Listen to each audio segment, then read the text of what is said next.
Today we're going to be doing the comic tutorial part 3. We're going to be talking about writing. So definitely Scott McCloud's Making Comics is a big influence in this one. And it's just going to be really in depth. There are some challenges when it comes to making comics that aren't really necessarily there when you're writing writing books, because there's this visual aspect to it that a book doesn't have, because it's not transformative, right? So when you're writing a book, it is text to text, but with a comic you have to then introduce images, so writing it can be very challenging. I'm just gonna edit something quickly.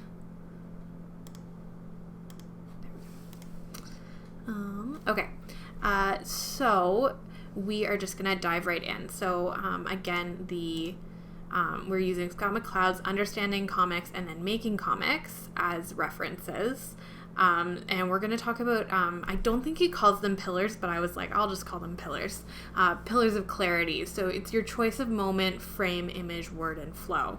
So that sounds like a lot, so we're going to break it down. But it really is just bringing all of these aspects and not necessarily like weighing them all the same. It's just having them intermingle and work together to make a cohesive comic and make the reader really understand what you're trying to tell them and how to tell your story in the best way possible, right? Because the worst possible thing is making this beautiful comic but having it be unreadable just because you don't have everything nailed down, or you're weighing in the artistic aspects of it and you're not really relying on any storytelling aspects. So it's beautiful, but you're not really getting your story across. It's confusing, or just you're not getting those points there, or maybe you're not using the right imagery to tell your story. So we're going to dive into kind of all that stuff to see what works best when you're writing comics. And this is so broad, so this is more going to be like based on my experience and based on what Scott recommends.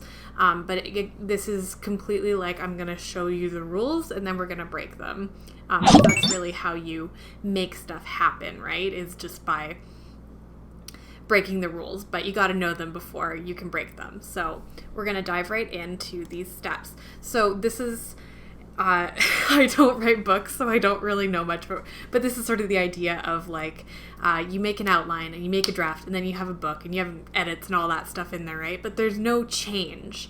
It's text to text. So a book is just, it's not as challenging because there's no transformation, there's no imagery you're trying to introduce. But then a movie is extremely challenging because you have also actors, and so it's kind of nice that comics are like, you get that visual media, but you don't have to worry about like hiring people and having set designers and having all that extra stuff. But it is still a very similar kind of transformative media, because you write the script and it's just words on a page and you somehow have to transform that into a movie or a TV show. So it's definitely like, it's nice that comics kind of fit in between. It's this nice little middle ground, and you also do get a lot more flexibility, right? Like if you wrote a movie in like just images, which is kind of what they did for Mad Max Fury Road, where it was all about these storyboards.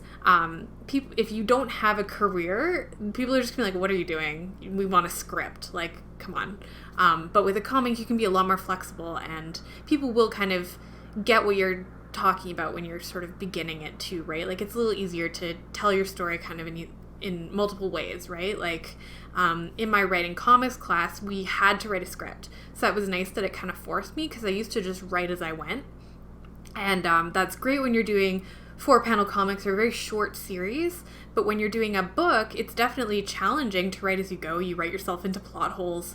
You don't have an outline, so you don't really know where you're going, and I just kind of would go with the flow, and my pages would sometimes be, really confusing, or I wouldn't have the action in the right spot. So I found that script writing really helped. It wasn't necessarily the entire thing. Like, I would just be like, now there's a battle scene, and then I would write down some lines that I want characters to say, or other times it's like a play-by-play of exactly what I want, and even with like panel decisions and all that kind of stuff. So it definitely makes it a little bit easier when you're getting to the draft, and it makes it go faster, and you're not going to write yourself into these plot holes or into corners as easily as if you just went with the flow and did it as you went. But really, whatever works for you is awesome. Like, any comic artist will give you a completely different description of how they write, because it really is a lot more open to whatever works for you. But I definitely found that writing a script, even a loose script, really helps get some ideas across. Or, I'll write a scenario and it'll take me a couple hours to knock it down, and then I'll be like, I really don't like this, but I haven't wasted hundreds of hours doing this draft on paper with all my sketches and drawings and just having to throw it away, right? So it definitely helps you work through ideas a little faster too. I just write in a little notebook, like a 5.5 by 8.5 little line notebook. But you could also type it up. I'm sure that'd be a lot faster, but I like that I can sketch as I go. And so I find that it works really well for me. And I'll earmark pages or like throw little Post-it notes to kind of guide myself as well.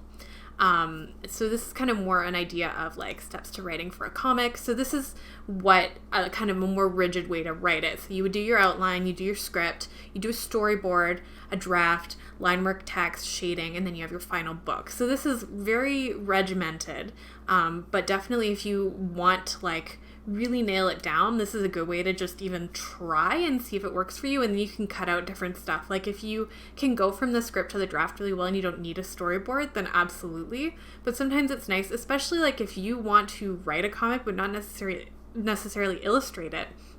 I know Alan Moore, he will do these really intense storyboards, so his artist knows exactly what to do. Or if you want to just leave it completely up to the artist, then maybe just a script is what you need. So it depends on what you're looking for. If you're doing it all yourself, then you have as much control as you need. You can skip steps or you can add steps. I like to bounce ideas off my husband, so I really like the draft stage where I'm doing this really loose line work just to kind of figure it out. And then I can hand him pages and we can discuss it. And I just do it in pencil. And sometimes if I really like a shot, I'll like outline it in ink and just kind of make it more solid. But I really need that draft stage. I can't just go straight to like doing the final work. I need that drafting. I need to be able to have more flexibility. So there's some other, especially for my short comics, just a draft and then straight up do the final line work. Or just do the line work. So that's what I've been doing lately, just because I really want to knock out comics really quickly. And I kind of think about them a little bit, or I'll like write a little note for later. Especially at night, I'll get these ideas and I'll make my husband text me the idea so that I can write it later. So that's really all I need is just the idea, and then I do the final work right away. And then I will sometimes redraw it later in Photoshop, or just post it, because I'm usually pretty happy with it. And it's social media is permanent, but it's also like this temporary like medium. So people just forget the crappy ones and they'll remember the good ones, a year from now or 10 years from now, right? So some notes too. So this one on the left here is very structured, very like a way to just kind of get everything figured out. And then the other two are less structured. My way is definitely like do a script, draft, scan, and then line work. And then I will add the text later as well. Sometimes I add it at the same time, but sometimes it's faster, especially like I find like I like to do shading as I go instead of doing all the line work and then having to go back and reshade like 30 pages. I find it goes faster if I just do one at a time. But sometimes with text, I'll skip it and then I'll do them all at the same time so that I have similar font sizes and I can kind of remember it a little better. I mentioned that I use InDesign, so I did all of my text layout for Mindless Muse Volume 1 in InDesign, so I would have blank bubbles that I would then add later in InDesign. And what's nice about that is that there's a thing called paragraph styles, so if I hated my font as I was going, I could just rechange everything and it would update every single page. I think now that I've gotten pretty comfortable with text layout in Photoshop, I'll probably do it all straight in Photoshop and I won't worry about that. Oh, thank you. We're going to talk about handwriting actually soon. But yeah, it's really like, just try to come up with a system that works for you, and you find that it's not working. Like I was writing myself into corners all the time, so I needed some more structure. But if you don't need that structure and you like writing as you go, then absolutely go with it. But definitely if you like really want to write a book, just try to add a little bit more structure and see how that works, right? But I love that it's kind of this nice medium area where you don't really have to, do as much as like if you're writing a book, you have to make all these words, you have this kind of nice balance of image and text. So they can kind of, if you're not comfortable with one aspect of it, you can kind of use your artistic style to kind of make up for maybe not as strong writing, or if you're a really good writer and you're not as good at the art stuff, then you can kind of use your writing to kind of crutch it. So it's nice that you can balance it depending on where you're strong. Like, I find that I'm not a very good writer, but I'm pretty good at dialogue, so I do quite a lot of dialogue heavy stuff, and I love to do show don't tell, so I don't do lots of descriptions of what they're talking about and stuff. I rather them just go on an adventure and you see it. So that's kind of where I like to weigh it. I like to weigh it a lot more on the artistic side because I just am not good at descriptions. I'm not good at, all this background information. I like to just have it reveal as you go. So we are going to then talk about the pillars of clarity. So you have the choice of moment, choice of frame, choice of image, choice of word, and choice of flow. So again, all of these aren't weighted exactly like 20% of your comic. They all work intermingling, so depending on what story you're trying to tell or what part of a comic you're in, each part will be a little bit more important or less important than others, and they just kind of work in this nice little flow together. And just kind of knowing about all of them will just help reinforce your writing style and tell your story in the most cohesive way. So for choice of moment, it's transition. So we're going to go into each type of transition. Choice of frame is framing and angles, thinking of like your panels as like a movie camera. Choice of image is your characters, your scenery, your style, all that kind of stuff. Choice of word. So are you going to be super descriptive, or are you going to be kind of like me where you just kind of use your images and then your dialogue to kind of tell your story. And then choice of flow, so your page design, how you're going to guide readers through, how you're going to maybe give the intention of time, even though, as we talked about, how like a book is not a time-based media, but you can kind of simulate it in a comic book, unlike a book where it's just depending on how fast the reader can go through it. So we're first going to talk about transitions. So Scott outlines 6 total different transitions. I'm sure there are other ones, but this is kind of like a good idea of just how you're going to transition from panel to panel. So he has moment to moment. So that's like very little closure is needed. He talks about how like the kind of gutter space, the space in between the panels, is how much closure they have in between each one, and how much the person needs to infer. Moment to moment would be like storyboard. So it's every single moment that you're trying to nail down. So I have these 4 kind of images here where Aerie is getting cut, halfway through falling, 3/4 of the way through falling, and then falling. So very little closure is needed. You see pretty much every moment. And then the next one is action to action. So it's Aerie getting kicked in the chin, and then the next moment is her on the ground. So you don't see the fall, right? So that's same with his example is someone hitting a bat, or hitting a ball with a baseball bat. So they're holding the baseball bat, and then you see them hitting it. So you don't see the swing. So there's a little bit more closure needed, but you see the beginning and the end of the moment. And then subject to subject would be conversations. So I have Aerie talking to Vlad right here. So again, we were talking about angling your characters like they do in movies, how it's confusing if they're both facing the same way. So we have Aerie facing one way and Vlad facing another way, so that it looks like they're facing each other and talking, and you don't need as much, you don't need to read into it as much. You can kind of just visually see it. And I have some notes on it. So again, subject, characters talking. The action, you have the kick, the middle, and then the fall. And then the moment-to-moment, this moment-to-moment in particular, you don't want to use it that much because it's exhausting. You just are reading too much. It's like, okay, I get it. I get that they're falling, unless that's like, you can use it for pacing and you can use it to kind of change up expectations. But if the whole comic is moment-to-moment, you're never going to have it done, first of all. And second of all, it's just going to be exhausting. You're going to be like, I get it. So that's why you definitely want to like play with all these transitions and investigate which ones work better for each one, right? And so the second round would be the scene to scene, aspect to aspect, and then non sequitur. Aspect to aspect and non sequitur are more common in Japanese manga instead of in like North American comics, just because they are more abstract.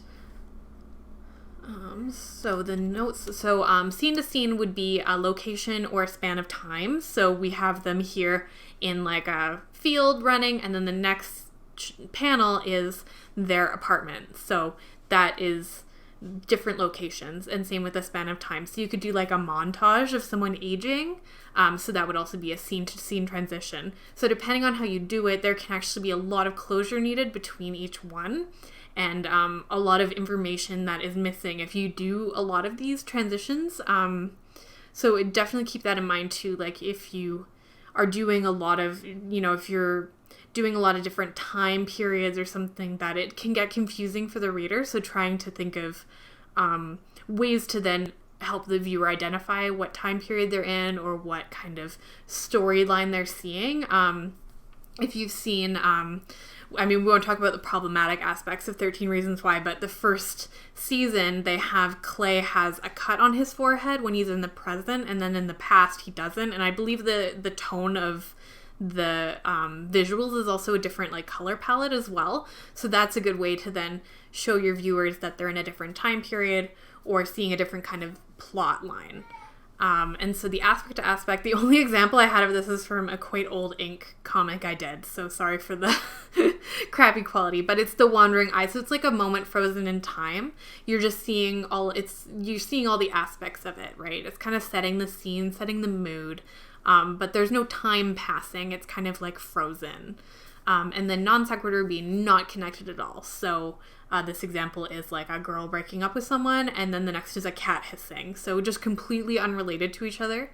I have not so far found a way to do a non sequitur. I'd love to see if someone could find a way to do it where it's funny or where it actually makes sense. But so far I haven't used it, but it definitely could play with expectations if you're trying to think of a way to just end it without having to, do anything specific. Might be a great way to end a chapter in a comic and just like play with expectations. So again, I'd love to see it if you could make a non sequitur work, but so far I haven't found a way to do that. And so the next one would be the choice of frame. So thinking of the panel as a movie camera, what makes the most sense to show? A close-up, a wide shot, pan. I did take film studies and I don't remember any other film words, but movie terms, something. So this would be, it could be like a stylistic thing. Like if you think of the animated film Lady and the Tramp, how they're always shooting the owners from like the knees down. So that's kind of a way of framing it so that you're seeing it from the animal's point of view. So that is a stylistic way of telling your story, right? But if you did it that way and the adults were actually important, then that might be a weird way to frame your story, and it might be confusing to people, right? So definitely using it depending on what story you're trying to tell. How are you wanting to frame this? How are you wanting to guide the viewer? So a lot of these are just kind of a basic like mid shot, but I do have some stuff happening in the background in a couple of them. I have Damien in the foreground here, and then I have Ari and Celeste in the background, and then same here I have Ari and Celeste here, and then Damien in the back there, and then here I have like a zoomed out shot to kind of then make the punch of the next shot even more dramatic, right? So you're seeing it from far away, and then bam, nice close. You can feel the pain of Ari's fall there. And then, so the next one would be your choice of image. So what is important to show the reader? Are you setting the scene with your backgrounds? What do the characters look like? Is this all meshing with the tone? So I have some kind of examples of weird choices of image that could work, but you definitely need to think about it and see if it's actually working for your story. So do you have cute characters for a serious story? Something like Madoka Magica, I actually found it really difficult to watch because they were so cute, and then it really didn't mesh with the tone of how it was really dramatic and quite violent and upsetting. So I found that didn't work for me, but maybe a lot of people love that it's a very cutesy style, and then it plays with your expectations by then becoming quite violent and upsetting. Same with like doing a super detailed, like highly realized, realistic slapstick comic. Would that be weird? Would that be interesting? If that's your style and that's really what you want to tell, then maybe, but maybe it's going to be confusing to people, or maybe it's like just doesn't mesh the tone wise. A manga styled superhero, again, I mentioned One Punch Man last time. That's kind of a superhero style, and that works. Scott Pilgrim, written by Brian Lee O'Malley, has this manga style, but then also has kind of this North American influence in, video games and pop culture and stuff. So that kind of works too, having this kind of inspiration and then, playing with the expectations and kind of still being more of a North American style of story. So just thinking of are you doing something creative and cool, or are you just being confusing? So trying to think of, are you telling your story in the best way possible? Choice of word is, this is a mantra if you're writing: keep it simple, stupid. You're not stupid, but I think about it a lot, actually. If I'm trying to write something, I'm just like, what is the simplest way to tell this? Especially because you have images to help you. So you don't need to do all this blah dialogue, all this explanation. And if you can convey it with 3 words instead of 15, go simpler. Make it simple. How verbose you make it will affect the tone and pace of your comic. So if there's lots of big dialogue moments, it's going to slow it down, right? If you want it to be slow and serious, then absolutely. But if you really want to tell an action story and you want to get into it, you can't have everyone bogging down and just talking about everything and then doing it, right? That's why you have images. You can, make it all streamlined. You can, show the audience in a way that you can't with a written book. You can use visuals to your advantage to then not have to tell everyone what's going on. They can just see it. So that's something to even think about when you're watching a movie to kind of get ideas. If you've seen Big Hero 6, at the very beginning, they just do a dump of information that could very easily have been shown visually, and they kind of do, but then they're all like, do you know our parents are dead? We live with our aunt. Brother, are you upset? It's just so much that it's we could have figured this out. So also treat the audience like they're not dumb, they can get it. And if you're being too subtle, definitely ask someone for their advice. Again, I show my husband my stuff and we talk over it and decide if pacing makes sense. So just talk to someone and be like, is this too subtle or is this just right? And definitely I find going subtler works a lot better than going more obvious, again, unless that is what you're going for. Some examples would be Alan Moore. He's very wordy, more about the subtext and the drama. It's more about just all of this stuff meshing together. In Watchmen, there are diary entries by a character, and it's just prose. There's no images. So if that's kind of something you want to do, you can bring it in and make it more literary. Or if you want to do something more action-based, like Akira Toriyama's stuff for Dragon Ball, it's less wordy. It's more about the action and the characters interacting. It's not about reading a diary entry from a character that you only see a couple of times, or, diverting into this short story about these 2 other characters. So it's definitely whatever kind of story you're trying to tell. Again, Watchmen is very serious, and it's, this world he's built is very important to it, but then for Akira Toriyama, it's more about the comedy and the action, so you just want to make it, make it flow and make it go instead of having all this build up and all this drama. You don't need it for Dragon Ball, but for something like Watchmen or V for Vendetta, it's all about that kind of build up and that drama and everything coming together.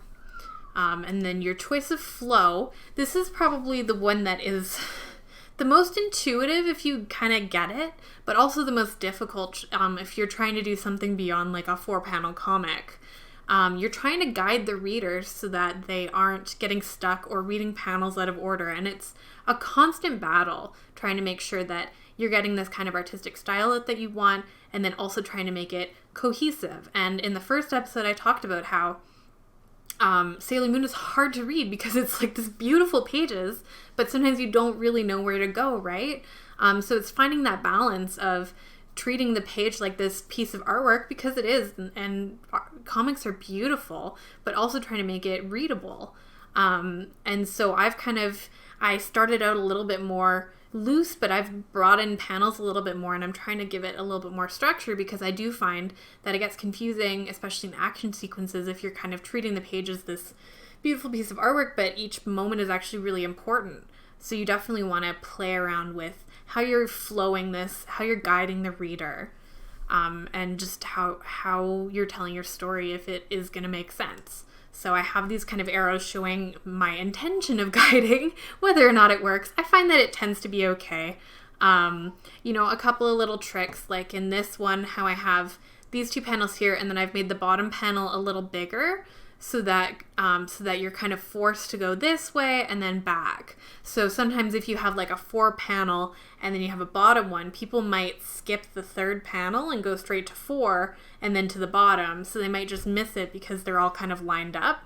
So I find sometimes doing more random layout can actually help guide the viewer. And same with this one, I've used a speech bubble to guide you to this part first and then kind of over there.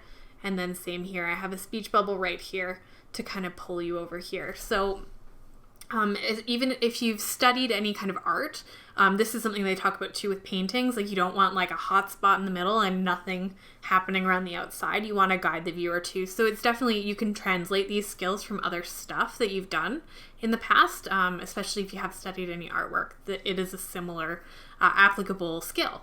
And same with this one, I have this kind of here, I've kind of notched it a little bit. Just to kind of bring you over here and then back. And then I've added a little bit of breathing room actually around the panels, just to kind of, because it's a bit of a joke, so I kind of wanted it to be like a pause. So you can definitely play with the white space of the page as well. Like, you don't have to pack it with panels entirely every single time. You can give white space and kind of play around with it. And same with here in these two, I've made the panels at the bottom wider to kind of show more importance, kind of open up the action a little bit, right? Like, there's quite a bit going on in these ones, so if they were constrained to a smaller panel, it might be more difficult to see what's going on. But in these ones, it's bigger and it seems more important, so you kind of like hold on it a little longer than the other smaller panels. So this is everything else, and then maybe some questions, if anyone has any. So we're going to be talking a little bit about lettering first. So lettering versus handwritten versus font is really difficult to make the decision. If you worked for like a big company where you illustrate Superman or something like that, they would have a letterer who does that. You just do the line work, so you don't have to worry about it. But if you're making your own comic, it's definitely something to consider. If you don't have very clean handwriting, it can be really difficult to read a comic, and that can actually like break it if you're not careful. So it's something to consider. You want readability, but you also want it to match your artwork, right? So I did a comic in university, and I ended up using I think I used Myriad Pro for the text bubbles, and it was really easy to read, but it didn't match my artwork. So that's something to consider too. Probably the only time when you could feasibly use Comic Sans would be in a comic. There's a lot of beautiful handwritten fonts available on Adobe Fonts. I use them because they sync with Photoshop really well. But there's also lots of free fonts you can find. What you just have to make sure is that it is approved for commercial use. So if you're doing a little comic just for yourself, it's probably not a big deal, but if you intend to sell it, you just want to make sure that the font is allowed to be reproduced in print and on web media. And actually some of them will only be approved for print and they won't allow you to post it online. So it's something to consider if you are going for the font route. I find I do a little bit of a mixture of both. So you can see I have this is the same page. This is kind of the sketch and then the final artwork. So I have a handwritten one up here, and it still is handwritten, but I've made it a little cleaner and a little easier to read. And then the rest is a font here. So I found a nice one that kind of works. I'm still not entirely happy with it. I do find when you're handwriting, it just fits the speech bubble better. A lot of the ones that I post on my Instagram, if I've just drawn them and I haven't redone shop, they do kind of match really well. So again, to consider if you're doing like a 4-panel comic and you're handwrite it and try to be as neat and clean as possible, but then it's going to match your artwork.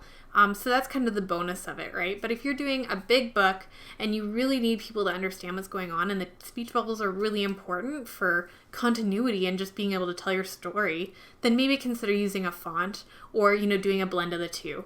And I have use a font that makes sense. So, the little cursive-y ones, maybe not the best bet. But you could use it for one time, if it's trying to be dramatic or different, or someone, I find in Japanese comics a lot, if someone is speaking in like English or something, sometimes the font is like really hard to read as kind of a joke, like, oh, it's really hard to understand this person. So that's something you can play around too. And there's like so much to play around with when you go the font route.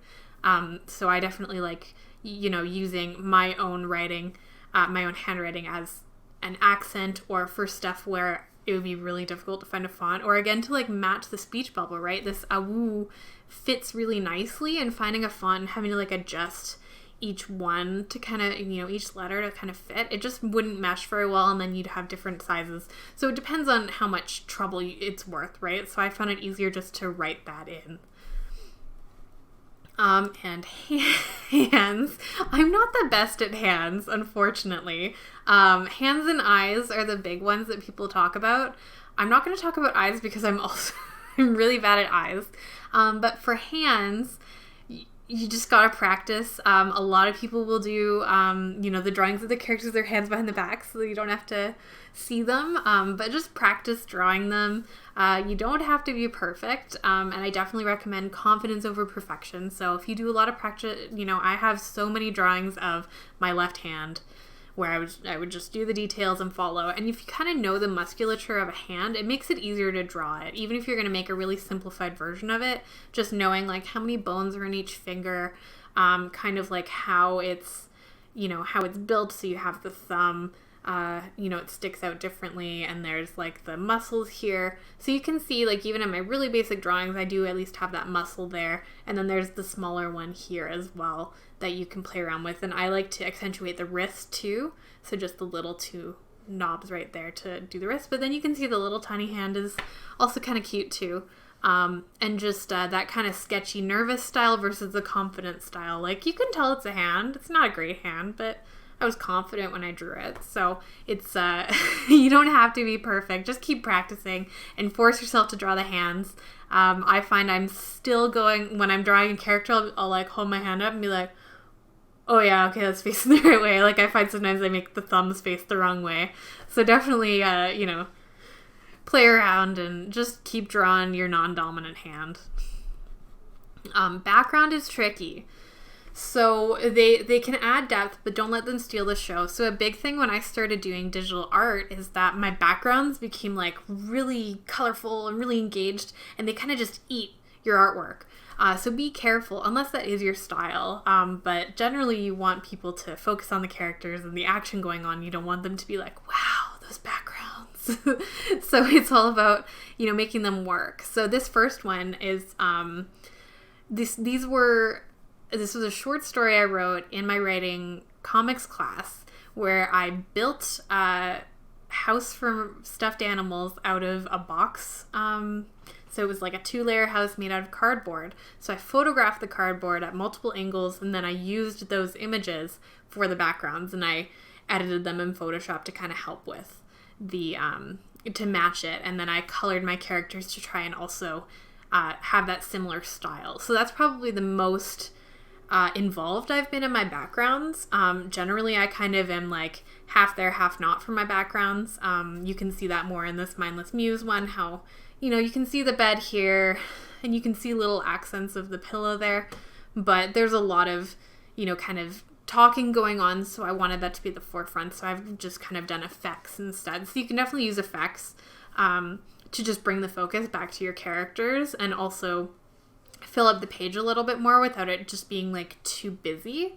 But you can see this one here, how I actually have backgrounds in every single one, and they kind of work nicely with the images. It doesn't take away from my artwork, but it also kind of reinforces the style a little bit more, especially because it's about my daughter crawling around, so seeing scale and seeing the background works really well for it. And then this is one of my movie reviews that I do, and I never draw backgrounds in these ones because the text is so important, and we'll compare it a little bit in the next one as well, but I just don't bother with backgrounds. It's all about readability, and I also don't use a font in this one, so I really want my writing to be clean and easy to understand, and I really just want to guide the viewer as simply as possible, because they do get really long. Like, this is just a portion of it, but they tend to be very long single pages. So we'll talk now a little bit more about balancing the images and text. So again, I don't have really, the text is very important in these movie reviews. So I find that sometimes my drawings take a backseat. You can see that some panels just have text in them, especially because I do kind of a stream of consciousness when I'm drawing them. So I have the text be more important, and then I fill in with illustrations if I have space. Versus this webcomic one where they're kind of balancing. You know, you have the line work, and then you also have the text, and they work together in a little bit more balanced way. So it, again, depends what kind of story you're telling, right? Like, I can't visually represent my ideas for a movie review nearly as well as I can articulate them verbally. So the text becomes really important. But if you're doing a webcomic and part of the joke is about the visuals, then you just want to have them work together really well. Or you don't even need text, maybe. Like, I think this one probably could have been fine without any text because it shows the moments pretty well. So it really is about how you're trying to describe this story and how you're getting it across, right? So it's all about balance. And now, so these ones are more biggies. So this is about self-publishing. So if you want to make a book and publish it yourself and have an online store or have them in local stores, or put it on chapters, there's a lot to consider. The biggest thing is not underselling yourself. I found that at the beginning when I was doing artist alleys, I would have my artwork way too low. And there's a price point you want to have where it seems like it's worth it, because if you underprice it, people might just be like, well, why is it so cheap? You know, they might question it, right? But if it's too expensive, they're like, well, who are you kidding? It's not worth that, right? So you want to find a balance where you're making money and you're selling yourself and you're going to profit off of it. You don't have to sell a million of one thing to be able to make a living wage. And you also just want to be able to make back your costs. So I work as an artist part-time, and then I have a full-time job. And so my goal is just to break even generally, and that's pretty good. Most people don't break even. Most people don't make any money. They just sink money into these things if they're not careful. So that's why you want to price your items correctly and smartly, and definitely value yourself. For comics, for a comic book, you're never really going to get back the time invested in it. For other stuff like, paintings, you can price for the amount of time it took to put into it. But for comics and zines, I find that you just want to price them to make back the printing costs and also pay yourself a little bit. But it's all about volume, right? So for comics, you're going to sell more than maybe for a piece of artwork or a print, because those are a little bit more specific. But I find you will eventually make it back, but it's just not as rewarding as if you make a painting, you price it, and you make back all your time. Like, that's not how selling comics is going to work. But again, they do tend to sell better because they appeal to more people.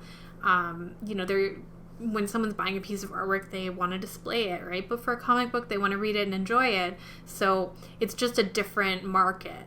For artist alleys, if they ever happen again with the COVID situation, for artist alleys, price everything, put a price on everything. People will still ask you for the price, but put a price on everything. And also have multiple price points. So I've seen some people do really well if they just have one thing at their table and they can just gush about this one thing, and that's awesome. But if you are able to create multiple price points and multiple items, it's a great way to at least get someone to buy something and maybe get a fan out of it too, right? So my lowest price point is $5 at this point, and that is my mini comics. So that's 5 comics that I print at home. I make them really inexpensive, and it's all about just getting them to walk away with something. But then you also want high value items, like a framed print. That doesn't actually take much effort for you, but that's something that can really boost your sales.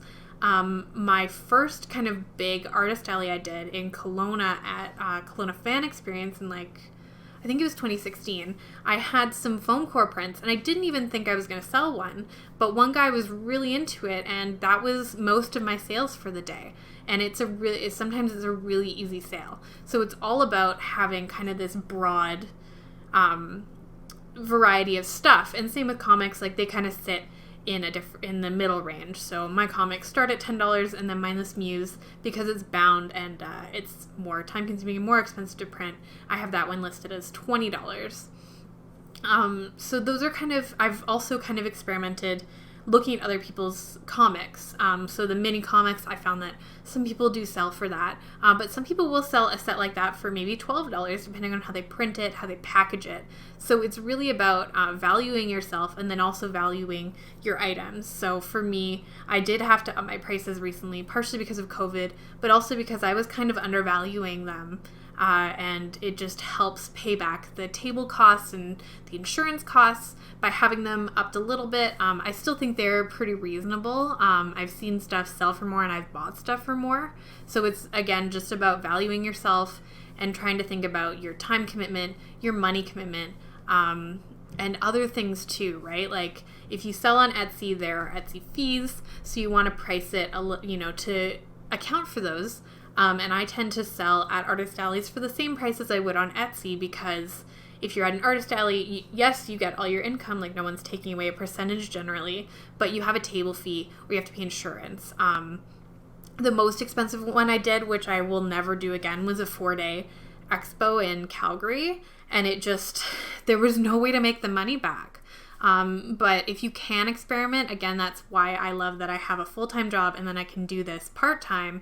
And my goal is really just to break even. So I can do these experiments and not feel like I'm just sinking money into it. And if you can profit, amazing. Like I had 1 year where I profited, and I've been doing this for 5 or 6 years as a professional artist. And so another big thing too for self-publishing is get quotes. And I love to support local. So I get it done at a local print shop. I try not to order online through like Vistaprint or anything like that. Generally, you just can't do one. Like if you go to a local print shop, you have to do a higher quantity. But I find that there's a real person there that you're interacting with, so they can catch mistakes. And Vistaprint isn't going to catch any spelling mistakes. They're not going to let you know that it looks bad. So that's kind of nice too, just having that human touch there. But really, like, again, what works for you. And generally, the more you get of an item, the cheaper it's going to be. So what I like to do for pricing my stuff is I want to, other than Mindless Muse Volume 1, which you need to get quite a few of them printed to kind of make the price make sense. But generally, I like to price so that if I had to print one, I'm still making some money. So for prints, for my little saddle stitch zines, all of them are priced so that if I just print one, I still make a bit of money.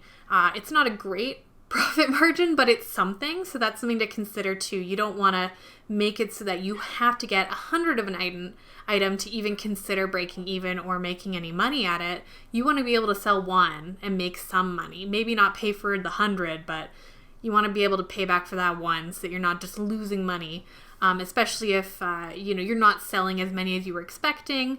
That's what I like to do. So I kind of do print on demand for my prints. I only get about 5 of them at a time, but I'll do a big bulk order of them anyways, but just 5 of each type of print, so that I don't have like 20 or 100 of one image that aren't selling and taking up space, because that's something to consider too, right? Like if you have space, great, but if you don't have a ton of storage space, you don't want a million prints that you might never ever sell, right?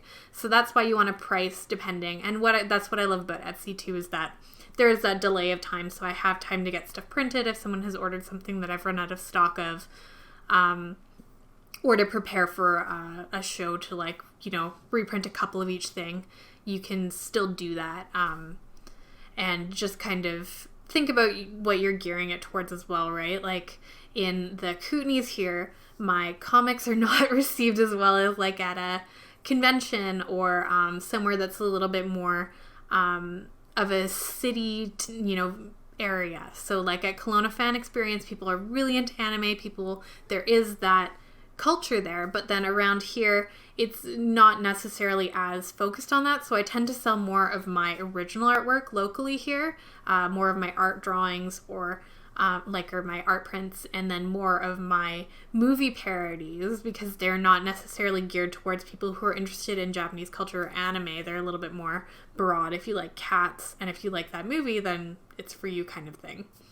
And same with like if you are doing some artist alleys and say you know that a voice actor is going to be there, maybe make some artwork that's going to be geared towards people who are interested in that. Or if you just do original artwork, trying to think of what can make you stand out, because especially at a big artist alley, there's going to be a lot of talented people. So what are you going to do that makes you stand out? It's something funny, something engaging.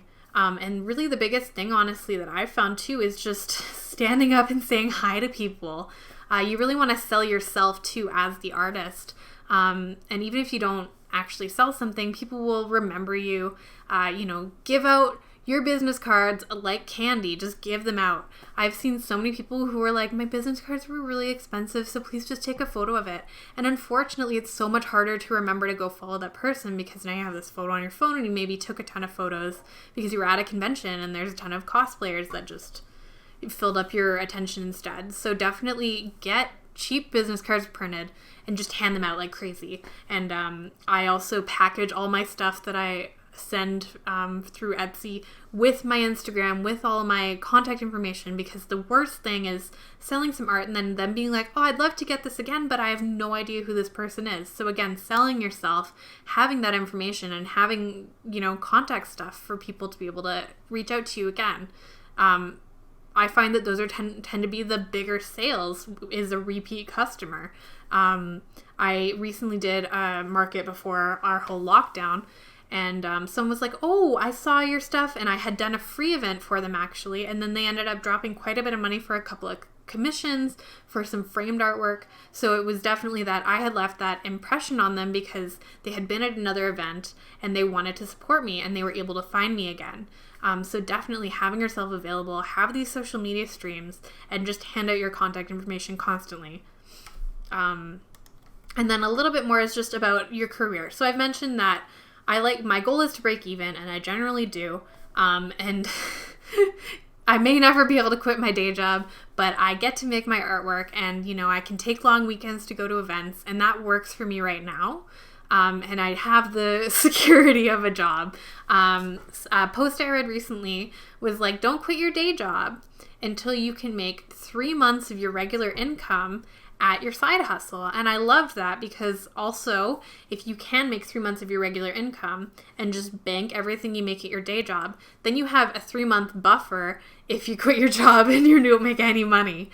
And it's not nearly as consistent as I am always going to make this much money per day. So it comes in flows too, right? Like some days I will make 3 or 4 Etsy sales, and then sometimes I'll go a week without a sale. So it's all about that kind of flexibility that sometimes doesn't work for people, right? So even just having multiple, types of things that you provide. So I don't just do comics, I do commissions. So these ones pictured here I ended up doing over 20 commissions for someone for Christmas this year. And at $5 each, they're not really worth my time to do one, but for 20 of them, I could just bang them out. So it's something like that too, right? Like having something kind of unique. And these are a great crowd pleasers at events too.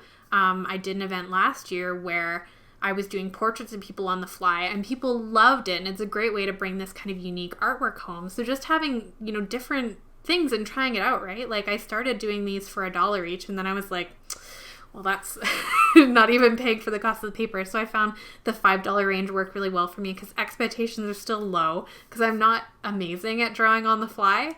But then you're making back some money. And again, if you can do a ton of these, then you can actually start making some money at it. And then this one pictured here is my movie parodies, where I was actually paid to do an art display. So this is an example of something that is great for advertising yourself. And the money I was paid really just paid to do it. I didn't really profit off of it, but months later, people are still like, oh my God, you're that person who did those things. So it's great to kind of try out different stuff and get to be known in your community. That's what I love about this small community I work in, is that people recognize my artwork and people want to support locally and they want to help you. So that's kind of what's nice, is that, I mean, I'm not going to say that I'm like amazingly intelligent, but you're kind of a big fish in a small pond in a small town. So if you put that goodwill out and you try different events, and you do, like, I do free stuff every once in a while too, or I, do these break even events as well where I'm not profiting, but it's also not hurting me to do it. And it's a great way to market yourself and build future sales. Same with like this. So these are my webcomics that I've been posting about my baby and my family life and stuff. So that was kind of a more autobiographical style that I hadn't tried before, and that has been working really well and very positive response. And then I just recently, because I got a Cricut, I've been doing these dice bags, and they've been doing awesome. Like, I'm surprised my little baby Yoda is doing good. So I'm actually going to start designing some more of them, because I have a lot of fun making them, and they're really quirky and kind of interesting, and they're just another revenue stream. So that was a lot today. I was planning on doing both parts just to kind of load it up and finish off the new year, finish off the year. These are going to be cut down and put on YouTube. So you can they're not going to go away after the 14 days of Twitch.